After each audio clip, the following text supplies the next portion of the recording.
আচ্ছা ঠিক আছে, আপনাকে আর একটা সুযোগ দিচ্ছি আমি। আমি 1 থেকে 10 কাউন্ট করব, আর আপনি এই 10 সেকেন্ডের মধ্যে আমার জন্য একটা লাল গোলাপ নিয়ে আসবেন। কি পারবেন না? অবশ্যই আমি পারবো, কিন্তু প্লিজ আমাকে 10টা মিনিট সময় দাও, just 10 minute. No, I said 10 seconds and the countdown begins now. Please.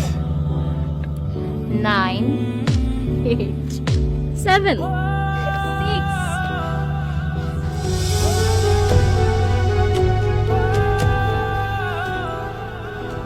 5, 4, 3, 2। এই মুহূর্তে এর চেয়ে ভালো লাল গোলাপ আমার পক্ষে দেওয়া সম্ভব ছিল না। এরপরের পরীক্ষা কি আমাকে জানিয়ে দিও, তবে একটু আগে থেকে জানলে প্রস্তুতি নিতে ভালো হয়।